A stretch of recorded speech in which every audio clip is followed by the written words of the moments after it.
So this is the first edition, part A of the KhoodeelaarTV television channel, being broadcast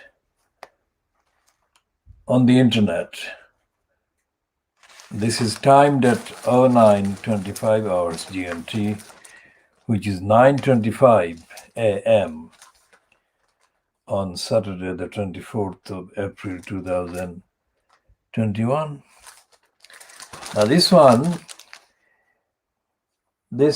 is a reference to Dominic Cummings hitting back at the beginning of the disclosure, within quotation marks, let's say, by Boris Johnson about Cummings's obsession with sending texts that dominated the tabloid ends of Fleet Street yesterday, Friday. And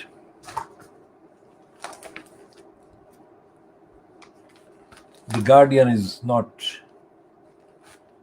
showing any recognition of the irony in all of that. And none of the other papers in Fleet Street is doing the same either. And the Financial Times says Cummings lashes out at Johnson. Now these are newspapers that are telling lies, because instead of saying Cummings hits back or Cummings lashes out, they should be saying that Cummings gives away the game. The game being the cabal that is in post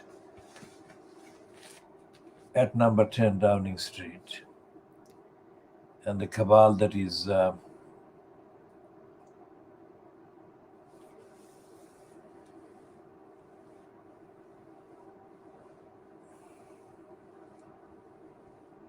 represented in the so-called British Parliament.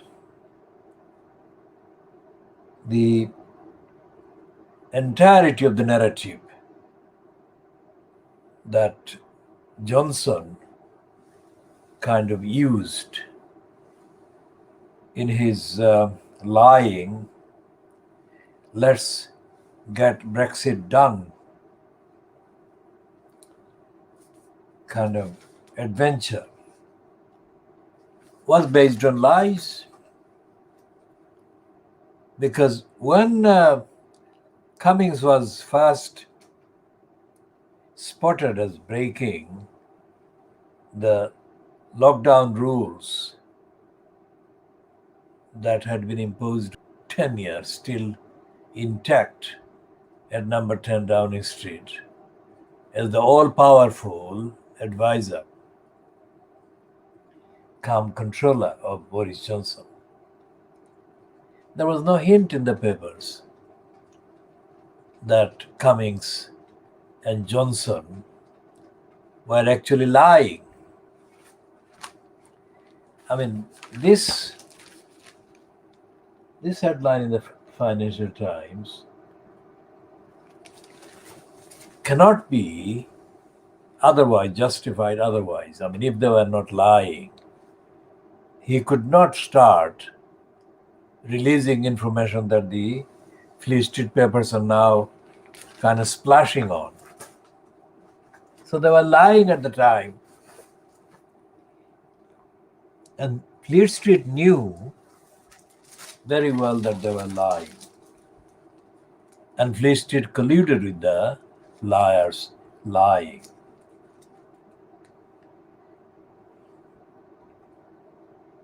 So what is it a symbol of or symptomatic of?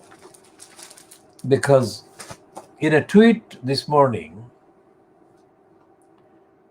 A former employee at the Daily Borisgraph, which is also known as the Daily Telegraph, says that he had worked for 12 years at the Borisgraph along with Boris Johnson. And he worked out on the first day of meeting him. Peter Walker says that on the first day of his meeting with Boris Johnson at the Daily Borisgraph, not known as the Daily Borisgraph at that time, of course, he worked out that Boris Johnson was a liar. Now the question for Peter Walker,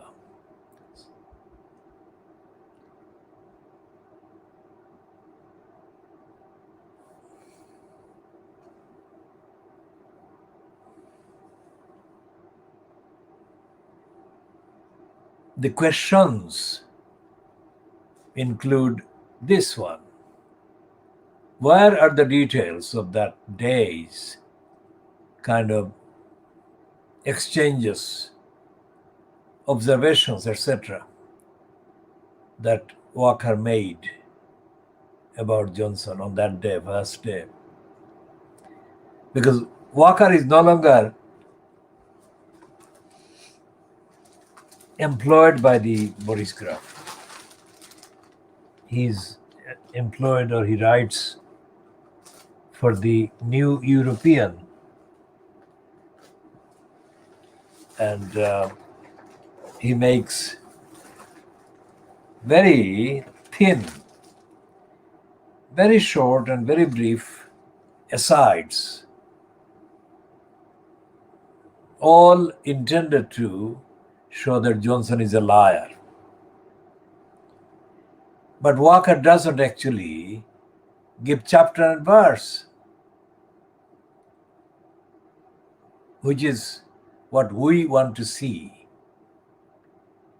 And the reason why Walker doesn't do that, that is to say, go into details of the evidence on which he must be basing his critical asides and condemnations of Boris Johnson, because those things have had impacts now.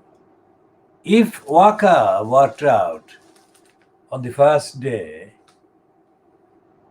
that Boris Johnson was a liar, I mean, the questions include this one. How was it that he, Walker that is, continued to work with the liar for 12 years? I mean, why? What compulsion was there? And any newspaper, whatever the moral position, editorial line, any newspaper receives literally hundreds, if not more, communications every single day relating to events, relating to agendas, relating to campaigns and all the other stuff. And so many of the communications contain quite contemporary, topical kind of materials and contents that have impacts on the lives of the ordinary people in society.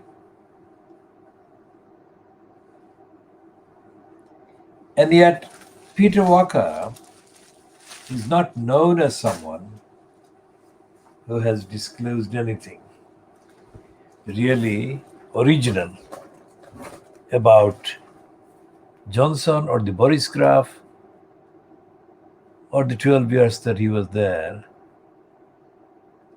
working with or working alongside with Boris Johnson. So this raises and he says, today he says, Another tweet by Peter Walker says that, and that is apparently about David Cameron. And Walker says that greed, let's see if I can find the Walker tweet of this morning.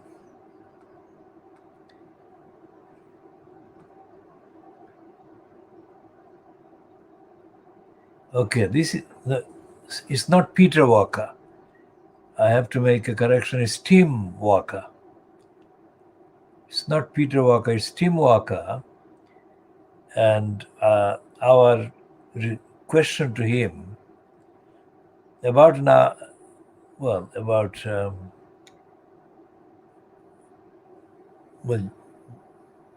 70 minutes ago was, so where is your account of that first day, Tim? And this was about Walker's tweet. For all that Cummings professes to be a genius, he has astonishingly slow reactions. I worked for 12 years with Johnson at the Telegraph. I came to this conclusion about him on the first day. Now, this is a kind of Tim Walker tweet in response to the Guardian article, which is Cummings hits back with astonishing attack on PM. Now, it's Tim Walker. It's not Peter Walker, it's Tim Walker. So apologies for that error that was completely unintended. Now, going back to the role of the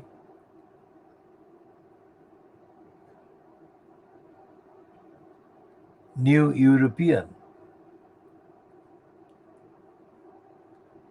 which says that it was founded to oppose Brexit.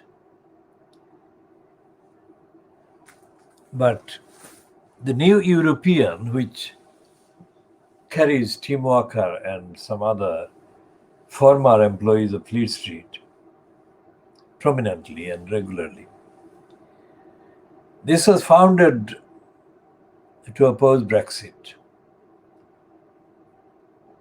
But the narrative and the agenda and the contents and the imagery used by the New European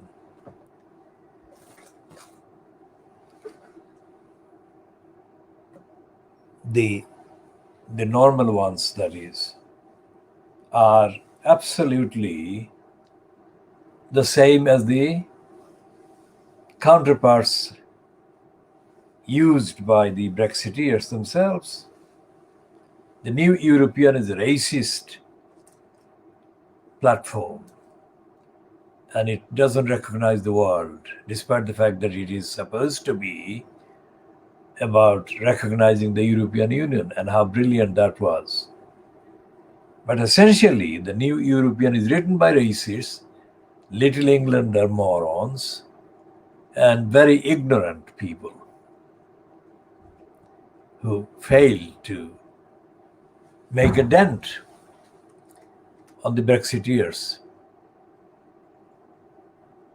And Tim Walker is a typical example of the New European writers and thinkers.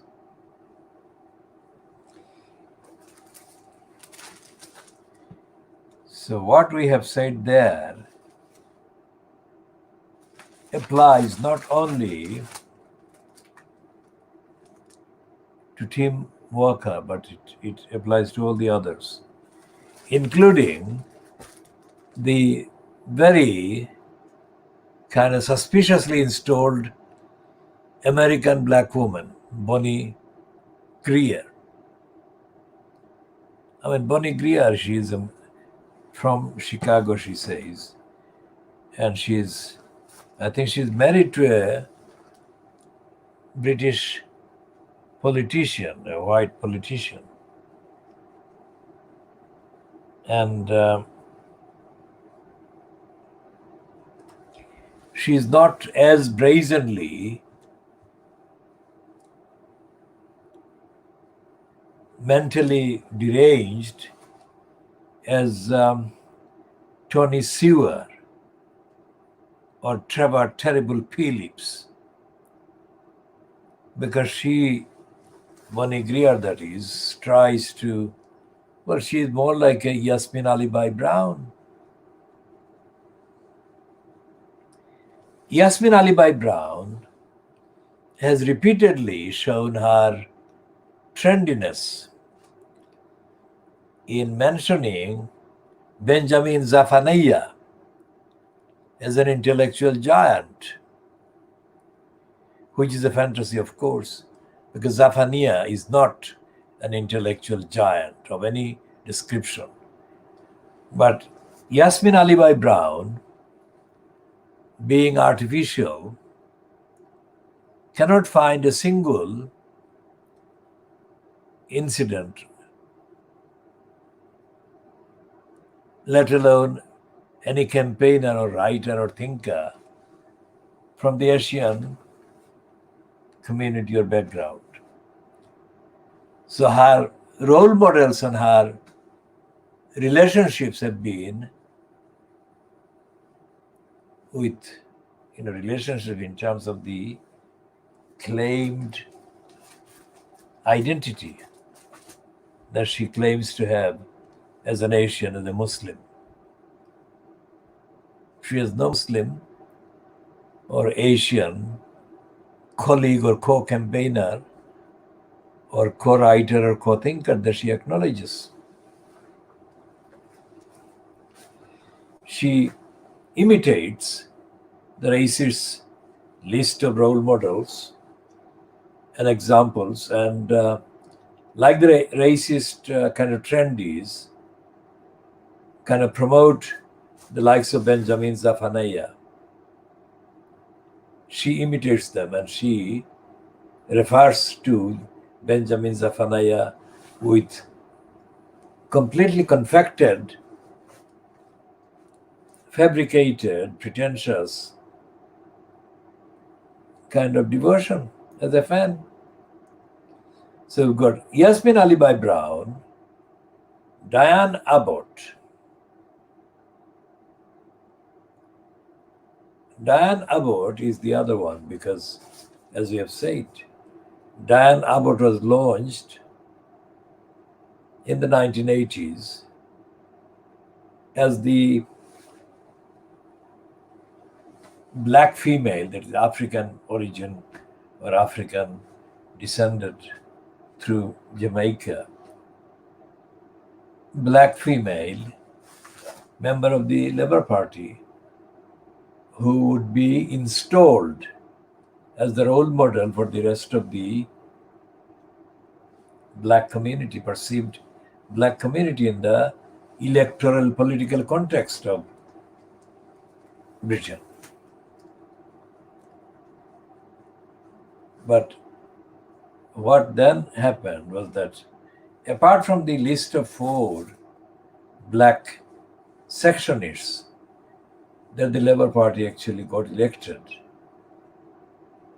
at the election concerned, which is 1987 election, the first time that Diane Abbott, Paul Boateng, Barney Grant, and Keith Sleaze Vaz got in as Labour Party MPs. Their getting in was celebrated by the racists in the Labour Party and in Fleet Street as a landmark event.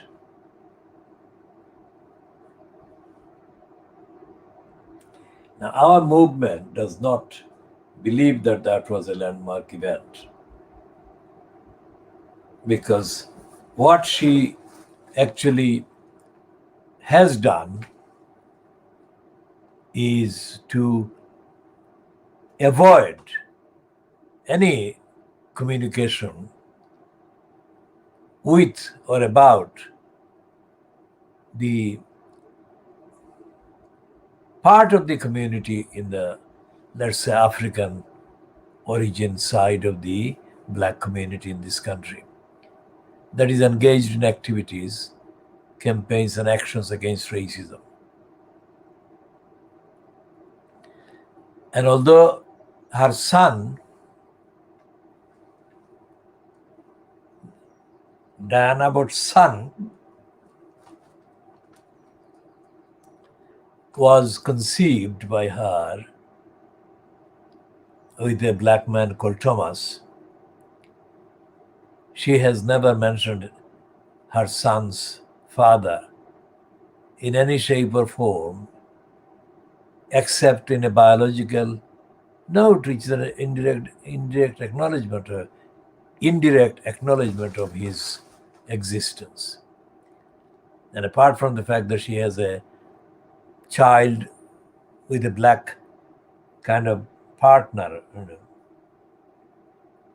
Diana Abbott's all her personal kind of appearances have been with white men. Now that is not just personal, it's political as well. The only time Diana Abbott has appeared as being involved with anything to do with the black side of the population, the electorate, the society, is when she has appeared as a kind of non-aligned, non-committed black celebrity or black kind of highly profiled black person. So based on that, it is impossible to suggest that Diana Abbott was being kind of politically active at any point of time as a black person, as one against racism. All the racists that she has been associating with in the context of racism and the Labour Party, all the racists that she has been openly promoting or showing herself being involved with, either politically or otherwise, have maintained their pretension about attacking her as shallow, stupid, and unacceptable. For example, the long-running appearances by Diana Abbott on the BBC, the two of the long-running associations. One has been Michael Portillo, and the other, of course, Jeremy Corbyn. And it was long after she became a kind of known political name as promoted by the black section racists. And everything Diana Abbott has done personally in terms of her appearing personally to complain that she has been trolled, she has been sent all kinds of obscenities, and so on. We cannot comment on those because the disclosure by Abbott about being trolled and abused as a black person. These happened again without any involvement of the black community with her. So, what she says and what she's allegedly, kind of reportedly, is credited with saying or attributed as having said, do not reflect the experiences of black people of whatever background at all.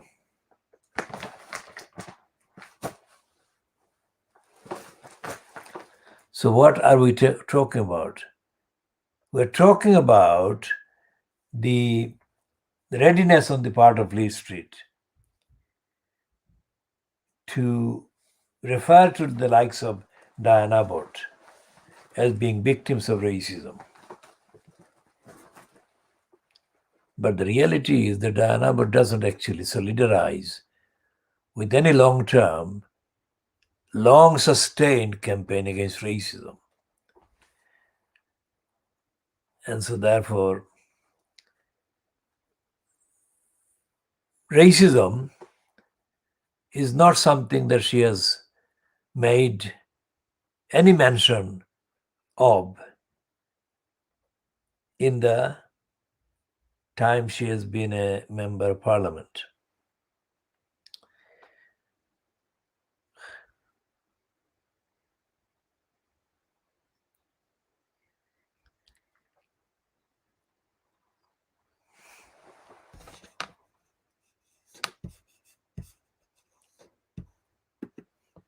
So what we are talking about is that the media portrayal of Diana Abbott is completely dishonest.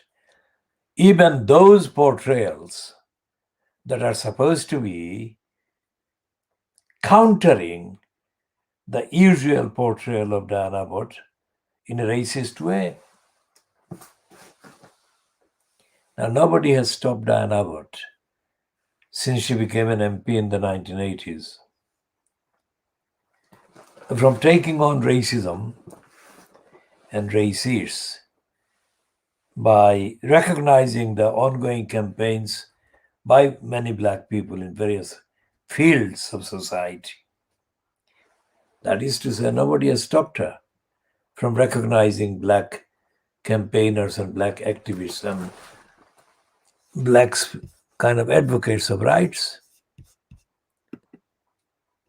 And Diana Abbott has not extended her support to any of the original campaigns against racism. So going back to 1980s, early 1980s, when I was one of the organizers, the founders of the Black Media Workers Association, BMWA. And it was in that campaign that the likes of Marina Salandi Brown were able to be introduced to the media. And many of the likes of Marina Salandi Brown got their introduction from the Black Media Workers Association and got themselves a little job. And they forgot all about the commitments against racism in the media that they were very eager to subscribe to at the beginning of the foundation of the Black Media Workers Association. Once the likes of Marina Salandi Brown got installed within the BBC, they dishonestly considered that they could forget the much repeated claims of racism against the BBC. And so Marina Salandi Brown did that. And so I communicated to her that she was in the wrong for doing what she was doing. So instead of justifying her role and behavior and position, she had one of her line managers communicate to me in a way that suggested that my disagreement with Marina Salandi Brown was the same thing as my kind of addressing her as a woman, as if I was kind of making an approach to her as a woman. That was not the case. So she behaved like the racist white women, Saraville in the TUC, and a number of Pakistani origin, Indian origin, and English white women whose writings and whose work and role I had evidentially challenged and questioned. So they accused me of making approaches to them. Absolutely never. So this kind of dishonesty and corruption and criminal behavior by the likes of the Marina Salandi Brown exposes these people who got the jobs and build themselves careers directly resulting from the platforms that we gave them from the campaigning organization Black Media Workers Association. I never applied for any job or any preferment under that campaign or under any campaign that I have founded and effectively kind of organized and mobilized. So where do the Black community find the support to oppose racism? We're talking about the Black Lives Matter in the context of the institutional racism that Boris Johnson and his two stooges, Munira Mirza and Tory Sewer, have been part of denying the existence of. And the Black MP, Black African origin MPs that have been given hocus pocus, bogus ministerial spots by Boris Johnson. I mean, where is the Black Lives Matter, essentially? If all these black-skinned people talking about racism, deny the existence of racism, and attack the advocates against racism, then where is the Black Lives Matter in this country? There cannot be. Because these people are denying that Black Lives Matter because they're telling lies about the destruction by racism of so many Black lives. Well, Black is defined to include people of African origin, Asian origin, and including the people who came to the UK or whose parents came to the UK from the Caribbean islands. Now, we go back to Tower Hamlets, and there is a campaign. Supposedly, there is a campaign against the elected mayor that there will be a referendum, and apparently, there is a campaign going on saying that people should vote no to the elected mayor system. I say apparently because searching the internet,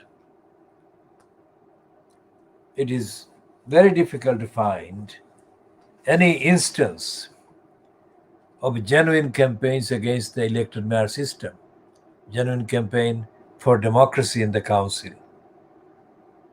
And I remember that in 2010, those who claimed to be opposed to the mayor system and were Labour Party councillors and so on, claimed to be opposed to the referendum that was being held in 2010. And it turned out that after the so-called result was declared in favor of the mayor system, all these so-called campaigners against the system ceased to be campaigning against the mayor system. And as I have said before, one of the councillors at the time, Abbasuddin Elias Halal, falsely claimed that he was against the mayor system. And as soon as the kind of result was announced, it became clear that he had been canvassing privately while the no to the mayor system campaign was ongoing. He was campaigning privately among Labour Party members, asking them to vote for him as a potential candidate for the mayor on behalf of the Labour Party.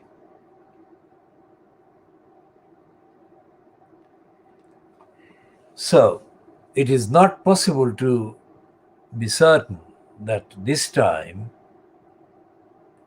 anyone who is expecting a no to the mayor system to be passed at the referendum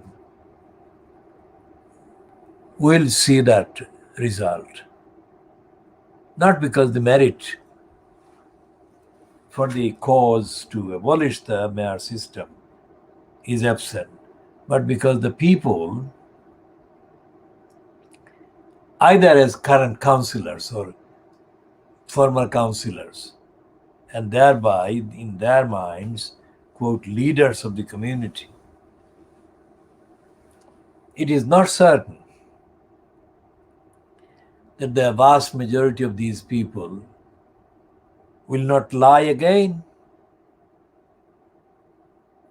Well, I hope that the no side wins on the 6th of May.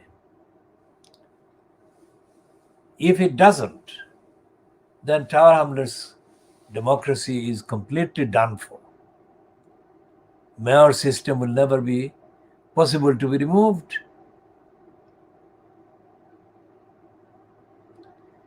And why I am saying this is because of this dishonesty that was perpetrated in 2010. And that dishonesty was responsible for the whole community in Tower Hamlets, whole electorate, white, black, whatever, being lumbered with this corrupt post and the corrupt post holder.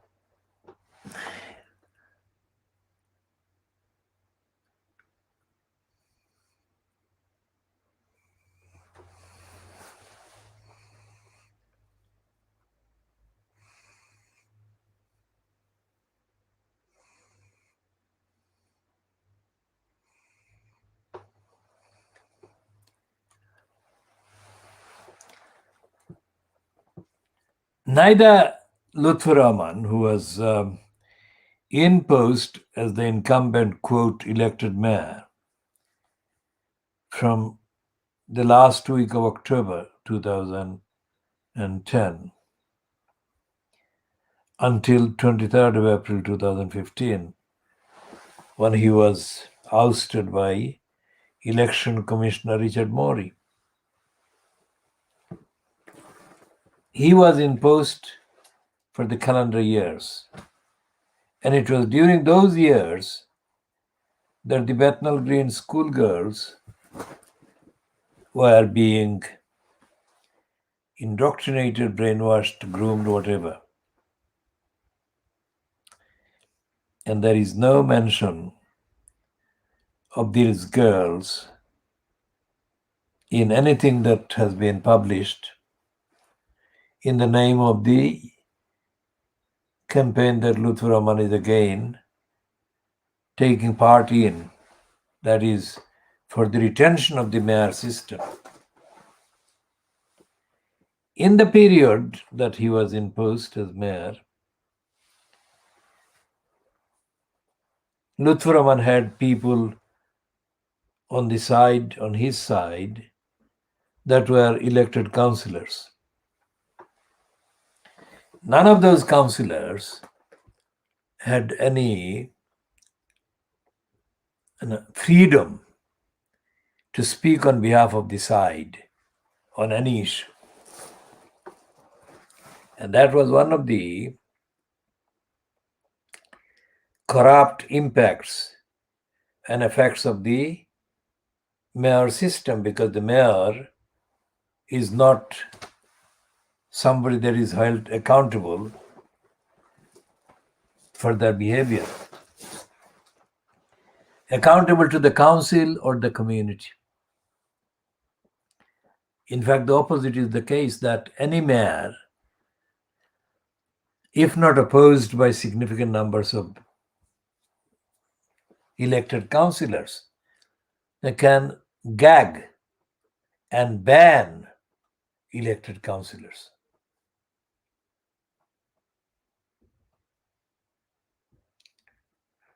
And what has happened is that the mayor system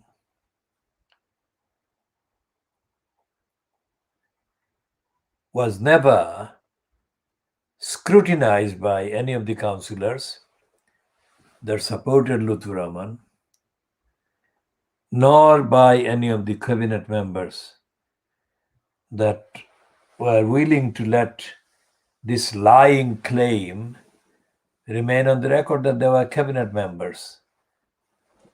They were in posts in the bogus cabinet, but they never had any cabinet autonomy and independence, even on this kind of crisis that the council faced, in addition to the coronavirus and in addition to any of the comparable kind of issues. The period over which these children were being brainwashed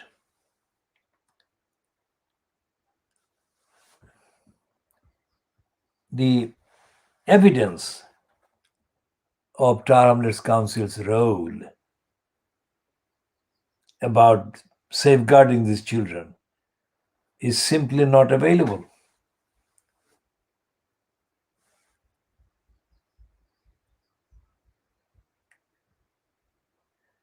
And the kind of repeat performance by the side or the numbers of people that are supporting the mayor system with Lutfur Rahman, they have got absolutely nothing on the record, public record, that says that they even understand the existence of these children.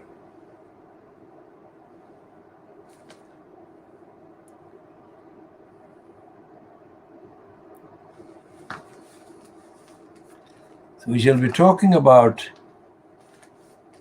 this Dominic Cummings, Boris Johnson, etc. And we shall be returning to the updated diagnosis of the crooks that set up the Voice newspaper in order to stop my campaign against racism in the media in 1981. We shall be talking more about all of those.